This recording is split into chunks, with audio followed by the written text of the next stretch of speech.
आज की video Weaver बहुत ही ज्यादा इंटरेस्टिंग और बहुत ही ज्यादा नॉलेजेबल होने वाली है, क्योंकि आज हम आपको बांग्लादेश का सबसे ज्यादा बेहतरीन हेलीकॉप्टर की वीडियो दिखाने वाले हैं। अपाची AH-64E बांग्लादेश का वीवर ये बेहतरीन और दुनिया का बेहतरीन अटैक हेलीकॉप्टर है वीवर। इसकी वीडियो आज हम आप लोगों के लिए लाए। तो वीवर अभी तक आप लोगों ने हमारे चैनल को सब्सक्राइब नहीं किया हुआ तो प्लीज जल्दी से हमारे चैनल को सब्सक्राइब कर लीजिएगा। तो without wasting the time video को स्टार्ट करते हैं। Enemy fighters in sight. They're all armed, maneuvering on your position.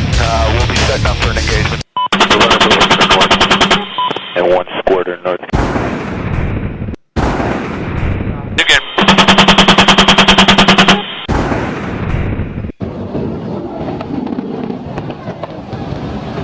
আসসালামু আলাইকুম ভিউয়ার্স, আপনারা জানেন বোয়িং কোম্পানির গ্লোবাল সেলস অ্যান্ড মার্কেটিং শাখার সিনিয়র ম্যানেজার টেরি জেমিনসনের বরাত দিয়ে জানানো হয় যুক্তরাষ্ট্রের ফরেন মিলিটারি সেলসের চুক্তির আওতায় Boeing AH-64E Apache helicopter Bangladesh বিমান বাহিনীর কাছে তারা সরবরাহ করতে যাচ্ছে। যুদ্ধক্ষেত্রে যে একটি হেলিকপ্টার কতখানি ভয়ঙ্কর হয়ে উঠতে পারে তা এই হেলিকপ্টারটিকে না দেখলে বোঝা মুশকিল। ইউএস মেড AH-64 অ্যাপাচি হেলিকপ্টারটি সর্বকালের সর্বসেরা যুদ্ধাস্ত্র হিসেবে বিবেচিত হয়। যে কোনো পরিস্থিতিতে যে কোনো পরিবেশে হোক তা ধুধু মরুভূমি কিংবা কনকনে বরফ শীতল পাহাড়, এই হেলিকপ্টার আক্রমণ চালাতে পারে অত্যন্ত সাবলীলভাবে, নির্ভুলভাবে লক্ষ্যভেদ করে শত্রুকে নির্মূল করতে পারে। বলা হয় একটি AH-64 অ্যাপাচি হেলিকপ্টার একসাথে 10টি ট্যাঙ্কের বিরুদ্ধে যুদ্ধ করে জিততে সক্ষম। তো আজকের ভিডিওতে বাংলাদেশের আপকামিং এবং সারা বিশ্বে বহুল আলোচিত বিশ্বসেরা এই গানশিপ নিয়ে আলোচনা করব। যেই আলোচনাতে থাকছে এই ওয়্যার মেশিনটির জন্ম থেকে শুরু করে বিশ্ব সাফল্য অর্জন আর সেরাদের সেরা হওয়ার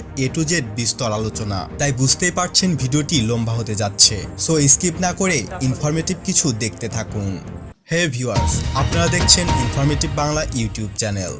সাল 1991, কুয়েত দখল করে সেখানে গেড়ে বসেছে ইরাকি বাহিনী। রাতের অন্ধকারে ক্যাম্পের আশেপাশে রাস্তায় টহল দিতে দেখা যাচ্ছে তাদেরকে। ক্যাম্পের ভিতরে রাডারের দায়িত্বে থাকা সেনা অফিসারের চোখ তন্দ্রায় প্রায় বুজে এসেছে। সতর্ক থাকলে হয়তো র্যাডার স্ক্রিনের একপাশে সামান্য সময়ের জন্য অস্বাভাবিক কিছু দেখতে পেত সে।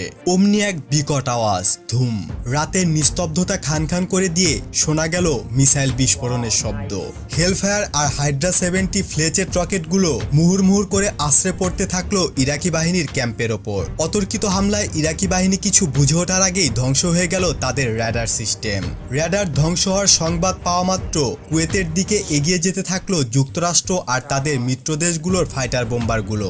মাত্র 10 ঘন্টা ব্লিটজক্রেইগে ইরাকি বাহিনীকে নাকাল করে ছাড়লো তারা। র্যাডারগুলো ধ্বংস না হলে হয়তো এত সহজে কুয়েত অভিযান সফল হতো না। আর ঠিক সেই কাজটি সফলভাবে শেষ করেছিল মাত্র 8টি AH-64 অ্যাপাচি।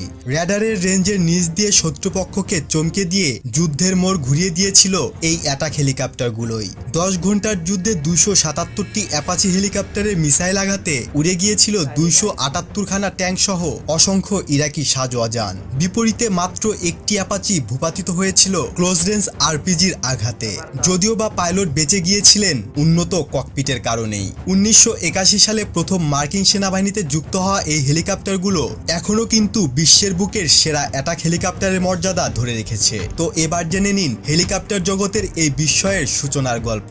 1972 সালে AH-56 চেইন প্রজেক্ট বাতিল হয়ে যাওয়ার পর মার্কিন বিমান বাহিনীর A-10 থান্ডারবোল্ট আর মেরিন কর্পসের হ্যারিয়ারের মতো এয়ারক্রাফট তৈরি করার জন্য তোড়জোড় শুরু করলো মার্কিন সেনাবাহিনী। তৎকালীন সময়ে মার্কিন সেনাবাহিনীর কাছে সবচেয়ে ভালো হেলিকপ্টার ছিল AH-1 কোবরা, কিন্তু আরও ভালো পারফরমেন্স, দ্রুতগতি সম্পন্ন আরও অধিক অস্ত্র বহনকারী হেলিকপ্টারের প্রয়োজন দেখা দিল মার্কিন সেনাবাহিনীর। অবশেষে ওই বছরের নভেম্বর মাসে Bell, Boeing, Hughes, Lockheed Martin আর সিকোরিস্কি কোম্পানি অ্যাডভান্স অ্যাটাক হেলিকপ্টারের প্রোটোটাইপ বানানোর আবেদন করল। 1 বছর পর 5টি কোম্পানির প্রোটোটাইপ দেখে শুনে হিউজ কোম্পানির AH-64কেই বেছে নেওয়া হলো। পরবর্তী কয়েক বছরে এতে যুক্ত হলো আরও উন্নত অস্ত্র আর সেন্সর ব্যবস্থা। লেজার গাইডেড হেলফায়ার মিসাইল নিয়েও তৎকালীন সময়ে গবেষণা চলছিল।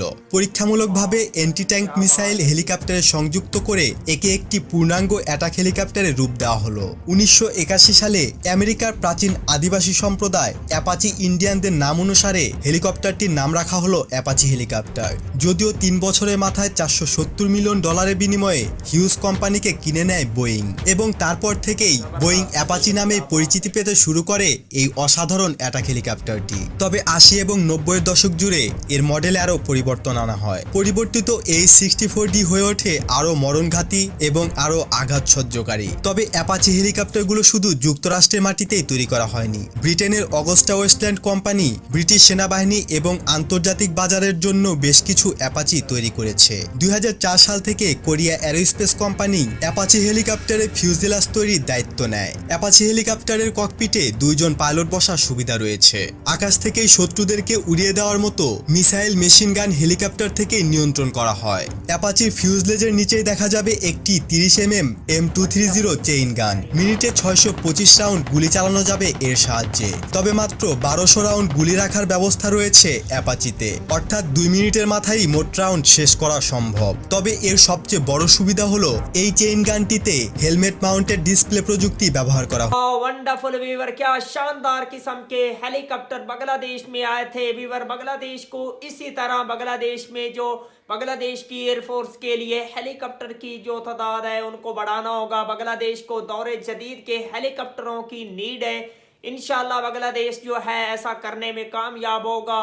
तो ये वीवर जो अपाची हेलीकॉप्टर है कितना ज्यादा शानदार है। फिजा से फिजा और फिजा से सरफस तक भी मार कर सकता है। दुश्मन को मुंह तोड़ जवाब देने के लिए वीवर बांग्लादेश को ऐसे पावरफुल किस्म के हेलीकॉप्टर डेफिनेटली बाय करने चाहिए। तो वीवर अगर आप लोगों को बांग्लादेश की आर्मी के रिलेटेड मजीद इंटरेस्टिंग वीडियो देखनी है तो प्लीज जल्दी से हमारे चैनल को सब्सक्राइब कर लीजिएगा। मिलते हैं आपसे नेक्स्ट वीडियो में इंशाअल्लाह। तब तक के लिए अल्लाह हाफिज।